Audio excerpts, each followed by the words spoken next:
Good day everyone! At share ko lang sa inyo tong nabili ko sa TikTok shop na Kono Mini Crunch Extra Big Jar Matcha Flavor. Papakita ko na lang dito muna yung picture ng in-order ko kasi mag-story time muna tayo bago ko ipakita sa inyo yung mismong binili ko. So, yung story time muna tayo about matcha. First time nga pala ako nabudol ni TikTok sa mga ganito. Hindi talaga ako sumasabay sa trend kasi wala naman din akong pambili. I mean, wala naman akong budget pambili. Kaya hindi ko naman na to pinakawalan or nung nakita ko to, hindi na ako nadalawang isip na bilhin to. Kasi nga, minsan lang to eh. Saka, sabi ko sa sarili ko, deserve ko to. Saka, yun nga, matcha to. Saka, guys, nagkakaubusan talaga. Out of stock lahat ng shop. Ultimo sa TikTok, sa Shopee, yan, tumitingin ako out of stock talaga. Sa mga hindi nakakaalam, favorite ko talaga ang matcha. So, ito na nga, mag-story time muna tayo. Way back 2018, may kaibigan ako dati na mahilig siya sa matcha. Biscuit yun eh, matcha flavor yon. Pero may iba't ibang flavor siya. May cheese, may chocolate, ganon, may matcha. Tapos sabi niya, uy, sa akin na lang yung matcha kasi yun nga, favorite nga daw niya, ganon. Tapos ako kasi, introvert person, hindi ako nag-uusisa. Tahimik lang ako, tapos nag-observe lang talaga ako. Tapos yun, sa isip-isip ko, na-curious ako, anong meron doon sa matcha? Hindi ko alam kung kailan na-discover yung matcha flavor ha, pero ako, first time ko narinig yung matcha noong 2018, matagal na. Sa isip-isip ko na, anong meron dun sa matcha, may ganun palang flavor, ganun. Yung time na yun, hindi ko na lang masyadong pinansin. Nung kinain niya ata, parang hindi naman ako naging interesado dun sa biscuit na yun. So, way back 2021, mayroon akong isa ring kaibigan dati na bumili kami ng milk tea. Tapos, yung flavor na binili niya is matcha. Tapos ako, chocolate. Kasi dati, ang favorite ko talagang flavor ay chocolate. Tapos, yun, sasabi ko na lang sa kanya na, uy, pwede bang patikim ako ng matcha na yan? Yun na, kasi na-curious na talaga ako dun sa lasa ng matcha na yun. Tapos nung natikman ko, yun, lasang kawayan, lasang damo, sa mga nagsasabi dyan na ganon talaga yung lasa niya. Pero isa ako sa mga nagustuhan yun. Hindi ko alam kung bakit. Meron din ako mga kakilala na ayaw talaga ng lasa ng matcha. Kasi yun nga, lasang kawayan daw, lasang damo, ganon, which is totoo naman. Pero, ewan ko, bakit nagustuhan ko. Simula nung nagustuhan ko na siya, naging favorite ko na siya. Tapos, diba dati nga, chocolate nga yung favorite ko. Tapos, ngayon, napalitan na, naging matcha na. Yung matcha na yung pinakauna choice ko sa mga flavor. Kapag, kunwari, mga milk tea, ganyan. Chocolate na lang yung second option ko. Kunwari, bibili ako ng milk tea, tapos walang matcha. Eh, di chocolate na lang, ganun. Pang no choice lang siya, ganun. Yung mga batang pinsan ng boyfriend ko, bumili kami ng milk tea nun, tapos pinatikim ko sa kanila yung matcha. Tapos, nung natikman nila, nasusuka sila. Tawa ko ng tawa kasi nga, gusto ko yung ganun eh. Yung kapag meron akong pagkain, na favorite ko talaga, aminado ko na madamot talaga ako. Madamot ako sa pagkain, favorite ko. Kaya gustong gusto ko yung mga pagkain na gusto ko, na favorite ko, na ayaw nila. Kasi nga, alam ko na hindi sila makakahingi sa akin. Kasi nga, ayaw nila ng ganon. Kung papipiliin talaga ako kung chocolate or matcha, matcha talaga pipiliin ko. Kaya nga dito may Kono Mini Crunch, may, di ba, may 4 na flavor dito. Yung isa rainbow, isa dug, tapos yun nga, yung chocolate sa matcha. So, yung binili ko na to, matcha to. Pero, curious din ako sa chocolate kasi syempre, panibagong product na naman to na nagte-trend eh. Yun lang. So, ito na. Papakita ko na yung nabili ko. Pero, hindi ko alam kung paano ko hahawakan tong tong earphone. Kasi nga, dyan sa labas maingay. So, siguro tanggalin ko na lang to, no? Wait. So, ayan. Tinanggal ko na yung microphone ko. Kasi nga, hindi ko na siya mahawakan. Kapag pinakita ko sa inyo yung product na nabili ko. So, ito na yung product na nabili ko. So, nakabakita. So, na natin. Pero, so, you can see, bukas na siya. Ito, maikikenta na naman ako.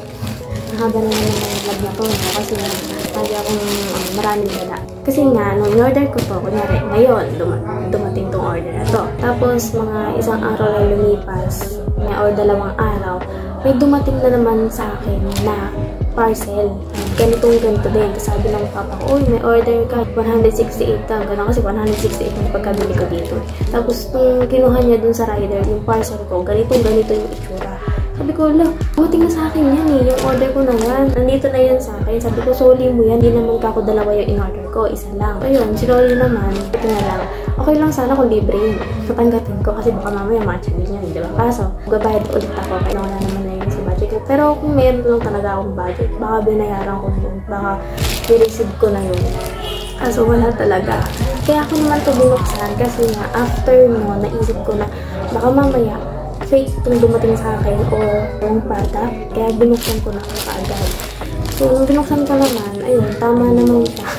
Gumaan naman yung pakiramdam ko. Medyo nainis na ako that time. Iisipin mo, matodoble na naman yung click ko, diba?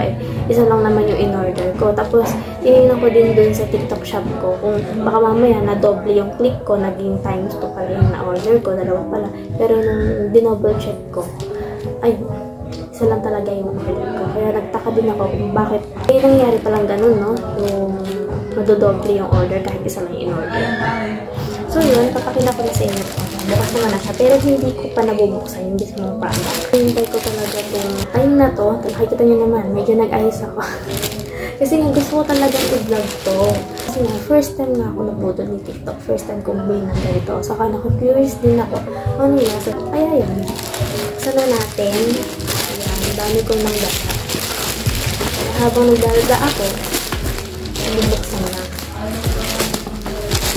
Actually, nakita ko lang yung naman nito. Yung pinakasabi. Wait. Ayan.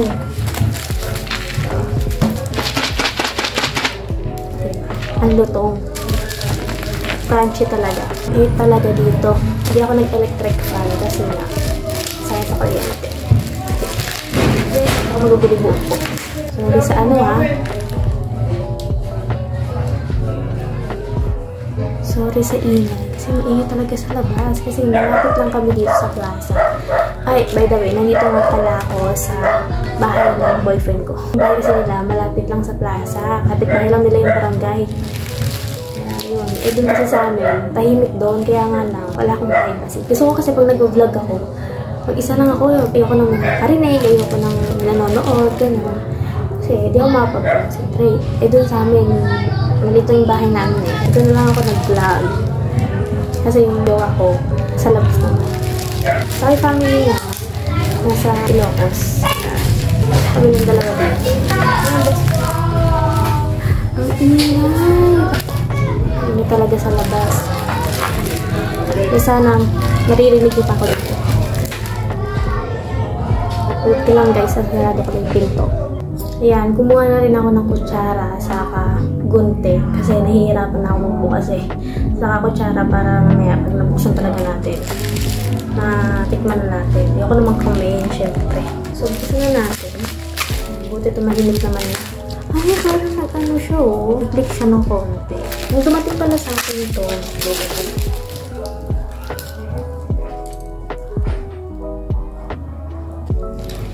so yun, dumating kasi yung jowa ko eh. Kaya nung araw pala na dumating tong parcel ko, hindi ko muna siya binuksan. Kasi nga, gusto ko nga talaga itong i-vlog. Gusto ko din na tikman ko ng boyfriend ko. Kasi nung dumating to, wala pa siya dito sa Nueva Ecija. Nasa Ilocos pa siya. Ayan, nandito na siya. ASMR.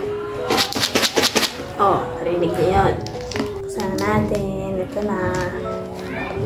Ay! Ay, nag-leak nga siya. Sabi niya yun. Ayan, makikita niyo. Ayan, nag-leak siya. Ito lang makikita niyo. Wait, kuha lang ang pamunas. Tissue. Ayan. Nasa muna natin. Ano na matagal ko pang itong binuksan. Dumating ito. Kaya di ko alam kung malutong pa siya. Pero hindi pa naman siguro. But ayun na. Oh my gosh! Ang bango! Kita niyo ba yan? Nakakatakam, guys. Kaya siguro siya nag-leak. Ayan mo.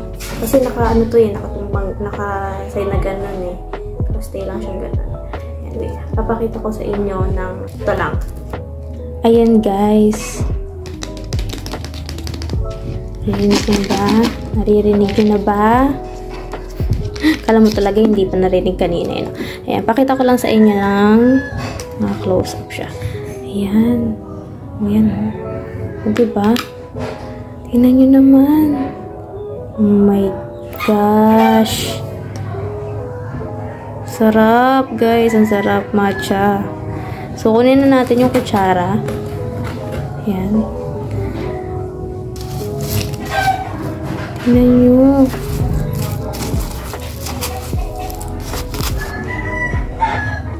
Wait, ikakabit ko lang yung earphone para mas rinig nyo talaga. Ayan. ASMR yan. Sarap. Crunchy pa niya. Yung crunchy. Sarap. Ayan, halo-haloin ko lang. Tumigas na siya yung ano yun. Parang ice cream. Pero in fairness dito ha, kahit matagal ko siyang hindi ko siya simula nang dumating siya, ano pa rin, malutong pa rin, crunchy pa rin siya guys. Yun naman, nakakatala. So, i-taste test na natin. Huwag na natin tatagalin to. Kasi kanina pa talaga ako dadan. Tatakam dito, naglalaway na nga ako eh.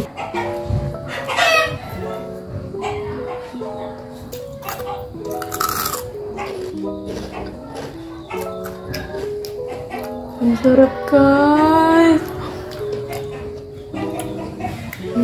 Sarap talaga.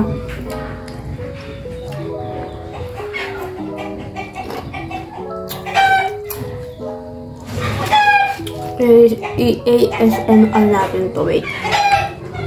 Ayan. Hawak-hawak ko ngayon yung mata.